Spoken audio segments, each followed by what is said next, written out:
This episode of the Practice of Therapy podcast is brought to you by TherapyNotes.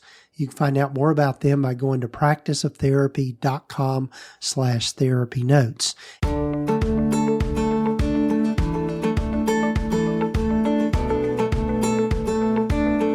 A little over 15 years ago, when I started my private practice, I had to learn a lot, and most of it the hard way, and I don't think you need to do the same. Hi, I'm Gordon Brewer, a licensed psychotherapist, and welcome to the Practice of Therapy podcast, part of the Psychcraft network of podcasts. Join me in this journey of discovery as we have conversations with other leaders and professionals in both the mental and allied health fields. Join us as we explore both the business and clinical sides of running a private practice.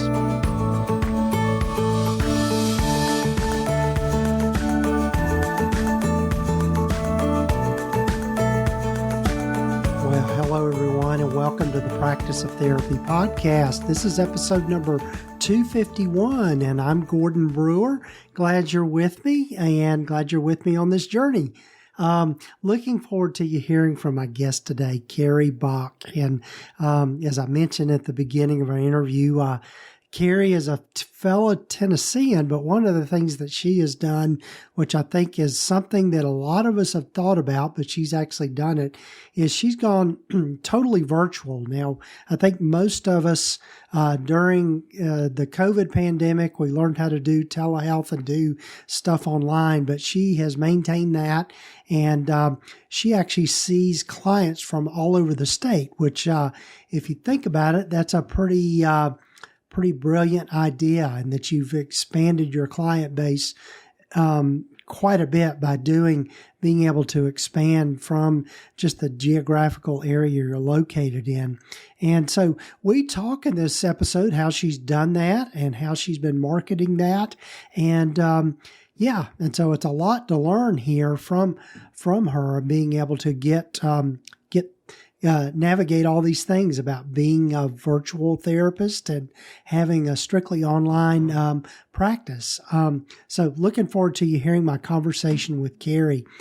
Before we get to my conversation with Carrie, I'd love for you to go over and check out the new and improved Practice of Therapy community. And you can get to that by going to practiceoftherapy.com/community. And it is now housed on the Circle platform. And when you go over there, if you haven't signed up already, you sign up. And if you've signed up already, you can log in there and join in the conversation. It's a free community for those folks that are listeners of the podcast, where you can ask your questions and interact with other people. I intentionally moved away from Facebook just to give us a little more control and a lot more privacy by having it on this particular platform, where you don't have all those algorithms working in the background and kind of knowing what you're doing. And it's not that anything that we're doing there is any big, huge secret, but I just felt like it gave us more control and really created a much more intimate space for those folks that are listeners of the podcast to be able to interact with each other and ask questions and find resources and share resources and that sort of thing. So love for you to go check it out, practiceoftherapy.com/community. And also, if you are in those beginning stages of private practice, I'd love for you to become a member of the Practice Launch Club. This is an exclusive paid membership program. And the reason it's paid is that you get a lot more in that you get once a month, we do a Zoom call where the members of the Launch Club, we interact with each other, and I'm leading that as kind of a mastermind or mentorship group where we get to ask each other questions. We have a hot seat where somebody presents a problem that we work on together. And then also we have a private community also on the Circle platform where people interact in between the meetings. Also, there are lessons that you get on the Teachable platform that teach you different aspects of running a private practice, different lessons. And at least as I'm recording this, we've got about 4 or 5 different lessons up there on anything from business entities to how to do your taxes or thinking about your taxes and bookkeeping and all of those kinds of things. All the stuff that you don't learn in graduate school about running a private practice. And that's what this community is intended for. Not only to give you community and support, but also give you the resources that you need to get up and going and started in your practice in a successful way. So love for you to check it out. Go to practiceoftherapy.com/launch club to learn more about that. And we've got a nice little cohort going on now, and really enjoying being with all the folks that are part of the Practice Launch Club so far. And you can join in too. So I invite you to do that. And also, real quickly here, before we get to my conversation with Carrie, I'd love for you to hear from our sponsor of the podcast, TherapyNotes.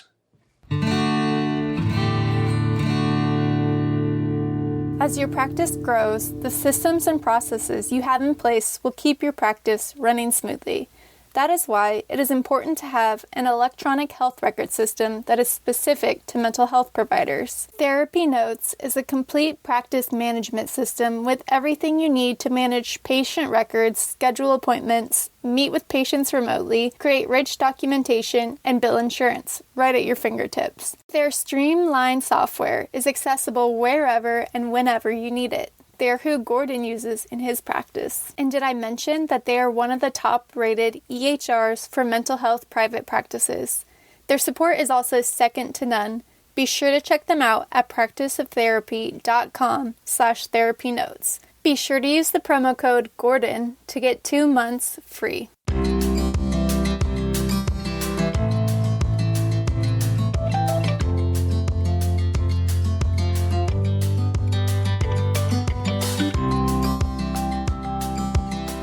Hello, folks, and welcome again to the podcast. And I'm happy to get to know Carrie Bock. Welcome, Carrie. Thank you. Yes. And so, Carrie, as I start with everyone, why don't you tell folks a little more about yourself and how you've landed where you've landed?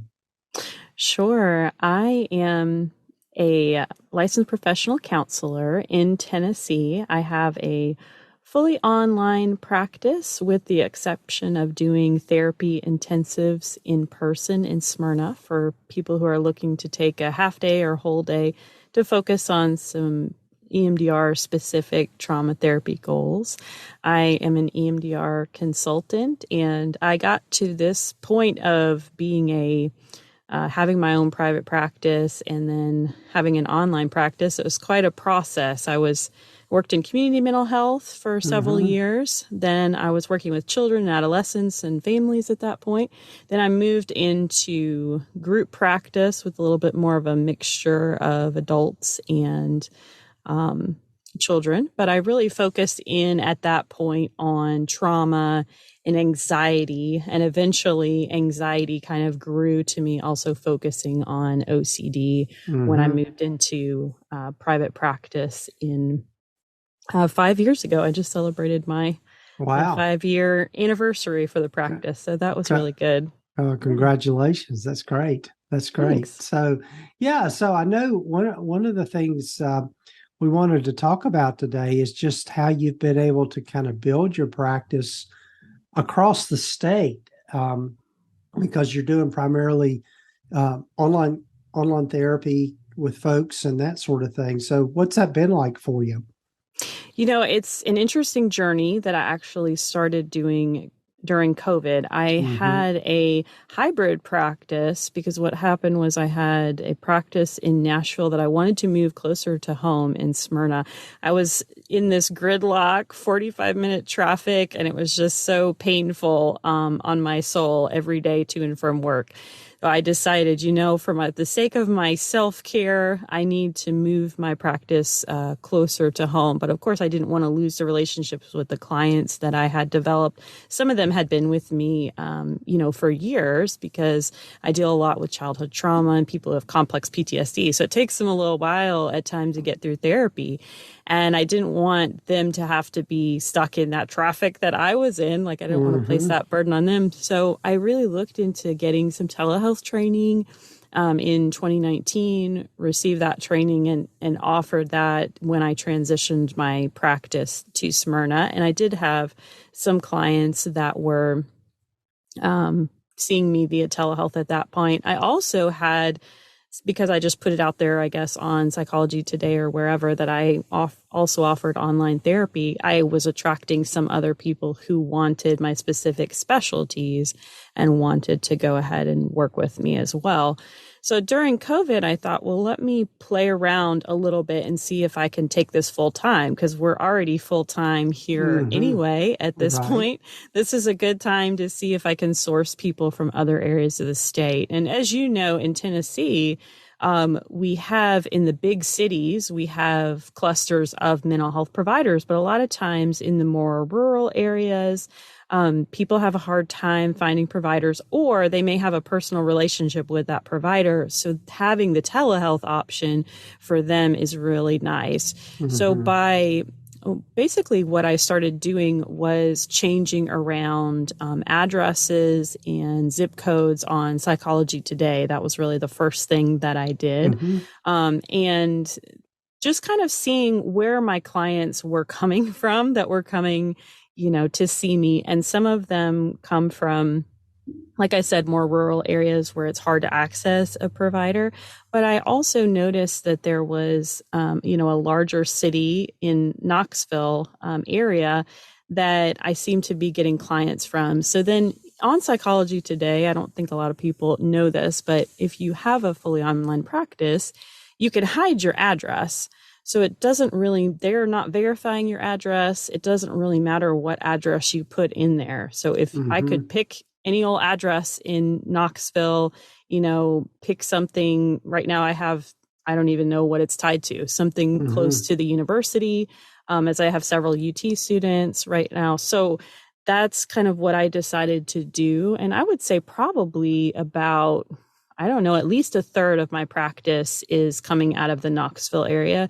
Another thing that's helpful for me about that is the time zone difference. They can get a 5 o'clock appointment, but it's really a 4 o'clock appointment for me. So that's convenient as well. I've also played around with Google Ads and Google My Business. I do get clients from Google My Business, which is based out of Smyrna. And so the county that I'm in, Rutherford County, I do get several clients who have seen me on Google My Business and just went through my website that way. I've also just kind of played around with Google Ads, either in different large cities or just across the whole entire state, just to say something about, anxiety, OCD. And that has also brought more traffic to my website.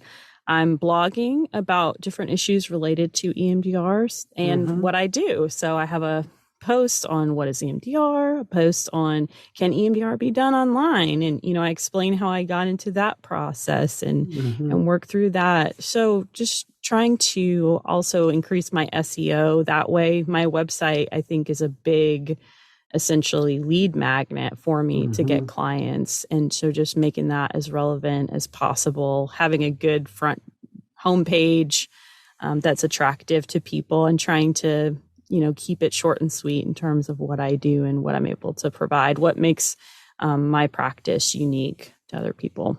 Yes.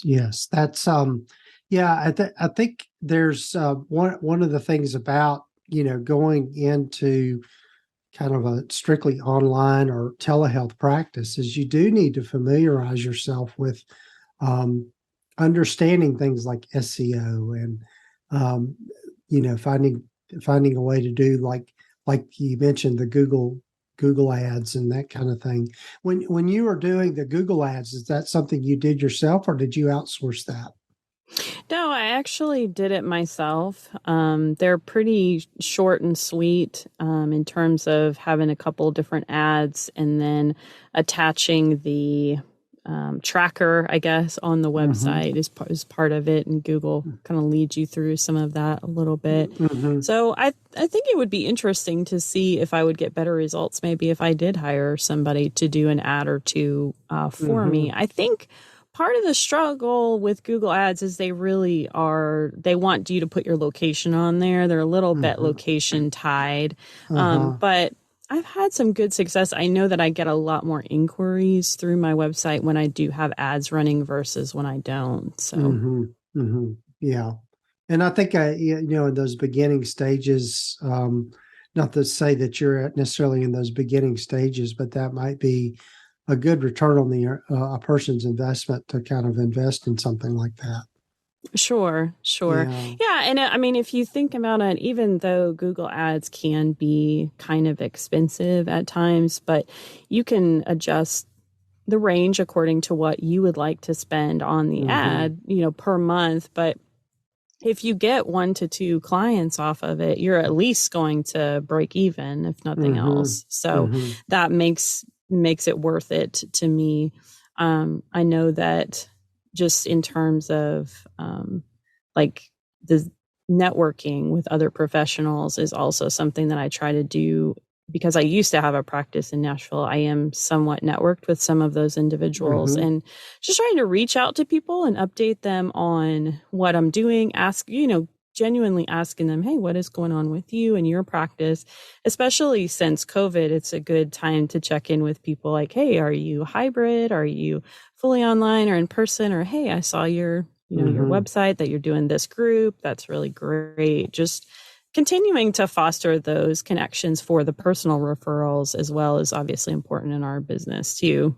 Right. And the other thing too, that, is a theme that we hear across the board, just in this whole kind of therapist space, is the importance of creating a niche for yourself. Yes. You want to say some more about that? Yeah, I mean, I think that OCD specifically has been a really good niche for me as well, because there aren't a lot of therapists who are seeing clients with OCD. And also, most of them are very focused on either like a CBT base or an ERP base, where as I see more clients who are struggling with childhood trauma as a trigger to their OCD. And so often I find if we can deal with the PTSD or some of the early trauma, that helps with reducing their symptoms. So I'm approaching it very differently. And I think that's appealing to some people who are looking for a different type of treatment or trying something new for OCD.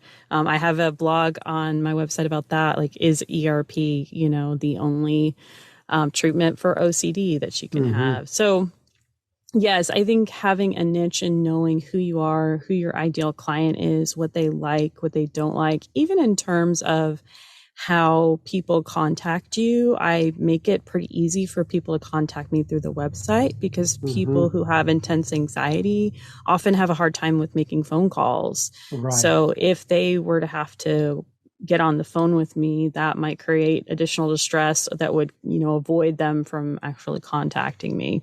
Right. Yeah. Do you have set up for yourself like a portal for patient portal or something like that?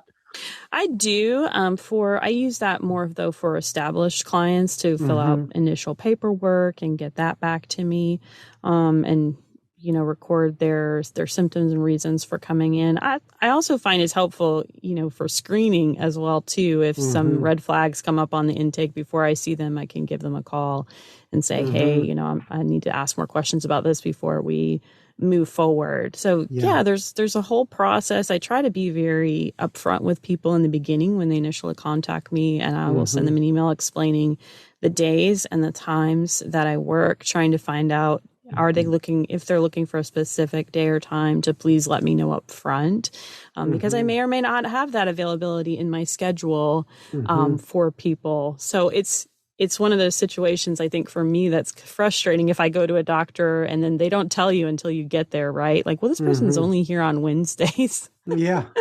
You're like, Yeah. oh no. Yeah. Yeah. What's what when you're onboarding new clients, what particularly doing telehealth, what sort of things are you finding have been helpful in that as far as forms and all that kind of stuff? Well, I do have my regular informed consent. I also have a telehealth specific informed consent, and then some like a PHQ-9 on there, just like a GAD assessment that I use for general anxiety, and just kind of provides me, a certain level of overview of information.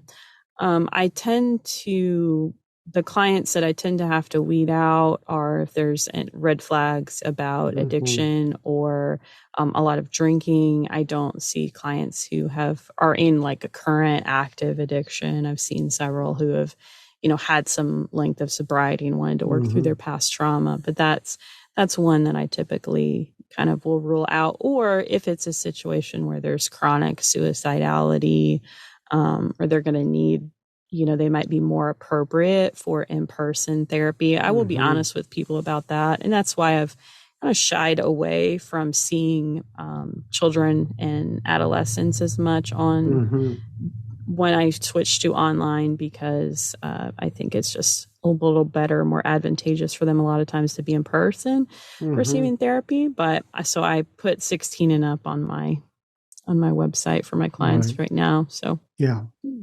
Do you, as far as I'm sure people are thinking this, how do you get people to sign the forms and that sort of thing as you get them out to them? Do they just, what's your process on that? Yeah, I won't schedule them until they fill it out. I've found that it's too stressful for me trying to wait and make sure that they do it ahead of time, so that they're all told that in the initial email. It's kind of as part of, this is my practice, this is how I work.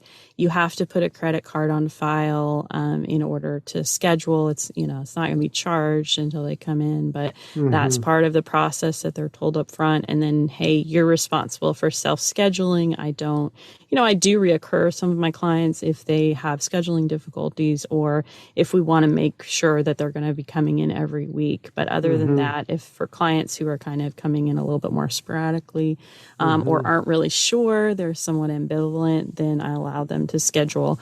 That for me has cut down on no-shows tremendously. I remember being in group practice and getting a lot more no-shows, and probably second session is the most common that people don't show up for, either first or second. Sometimes they'll make the phone call on Tuesday, say they want to come in on Thursday, and then by Wednesday they've talked themselves out of it, especially clients that are dealing with anxiety and issues with self-doubt. So I really love the deep, long-term relationships with clients. I'm not a short-term solution focused, want to see a bunch of new people all the time. So I've really had to craft my practice to make sure that I'm attracting those types of people. And I noticed the people that in the past I've had to chase down to get paperwork filled out, those typically aren't my ideal clients that are wanting to do that deeper level of work. They're really wanting just kind of a quick fix or something more, just tell me what to do and get out of here. So that helps me tremendously as well. Just I've had to learn little things, being in business 5 years, just I've had to try stuff out. And I've found, like, every time I got angry, really, it was like, oh, this is so frustrating for me. I changed something so that I wouldn't get so frustrated anymore. Right. Yeah. Great advice there. So with the forms, do they sign them online, or do you mail it back and forth, or what's your process for that? No, I use Simple Practice, and that's been the best for me. So they electronically sign everything. They can also take pictures of, like, their insurance card. I'm only on one insurance right now, but they can take pictures of their insurance card and upload those if they need to. So it's very user friendly, and people have enjoyed the portal. I think they enjoy the self-scheduling because there's no mystery. It's very transparent. I found in the past, someone would give me a call on the phone. It's like, well, can I move my appointment from 10 a.m. to 2 p.m.? It's like, no, I have somebody at 2 p.m. That's not going to work, but you spend a lot of time going back and forth with those types of phone calls. Or can you see me next Tuesday? No, next Tuesday I'm out, whatever. So now they just pop on there. And I know some clinicians are like, oh, I can't give control over my schedule like that. But it's what works for me it actually reduces an enormous amount of stress and phone calls that I have to be on. So right. Yeah.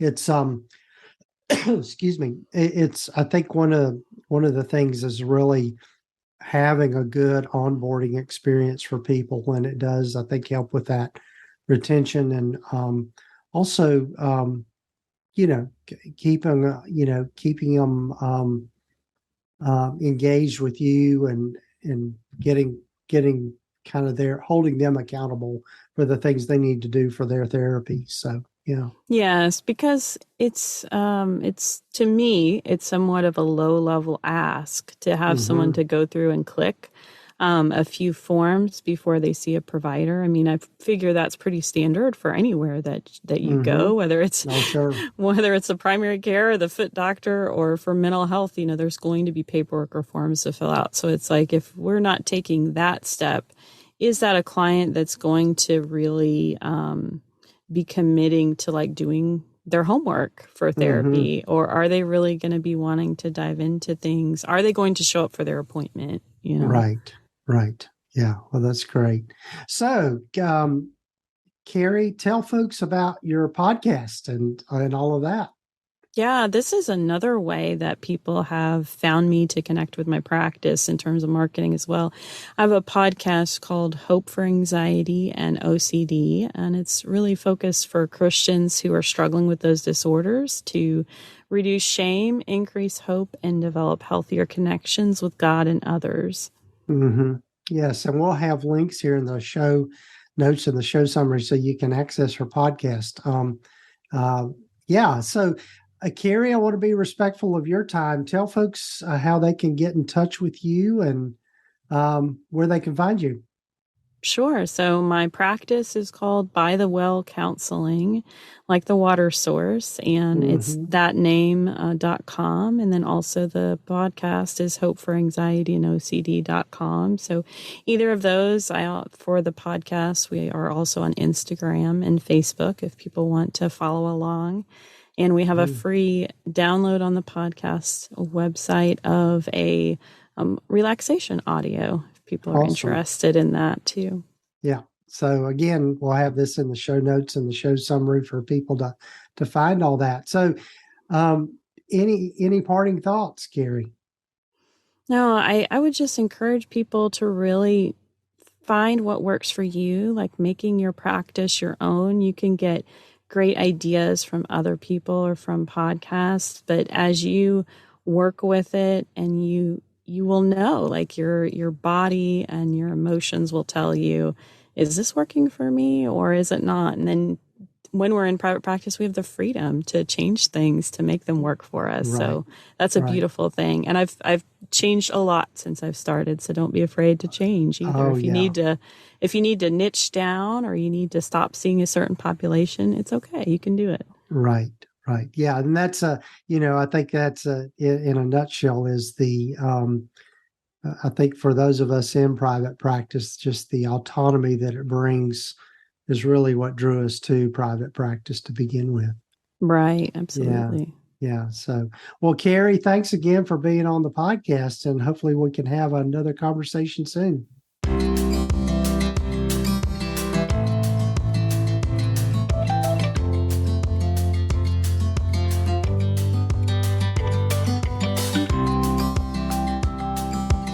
Well, big thanks to Carrie for joining me on the podcast, and be sure and check out her podcast and also her webpage, and you can find those links here in the show summary and the show notes so you can get to them quickly. And I just love having conversations like this with Carrie, just really them sharing, what they're learning about being in practice, and also the fact that she's a private practice owner that is doing things in an unconventional way in many ways. And as we learned through the COVID pandemic, is that doing online therapy and doing telehealth is very doable and in many ways creates a lot more freedom with your practice. You don't have to have a building to go to or a building space to lease and that kind of thing. And so it's something really pretty cool to explore for, I think, a lot of people.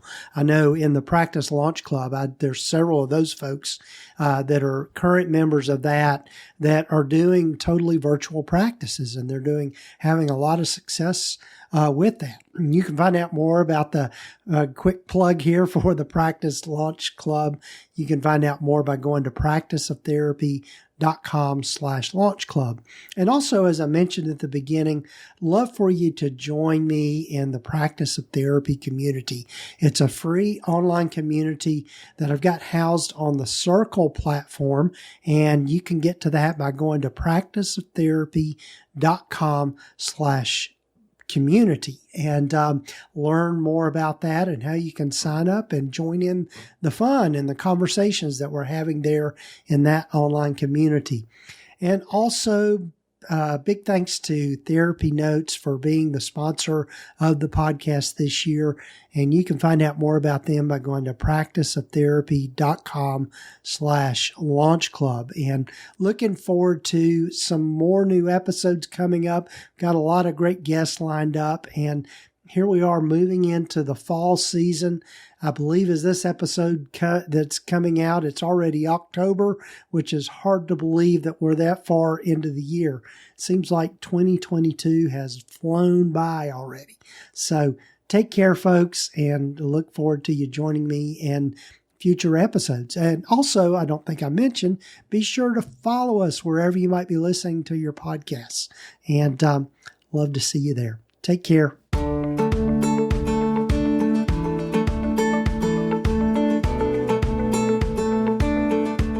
You've been listening to the Practice of Therapy podcast with Gordon Brewer, part of the Psychcraft network of podcasts.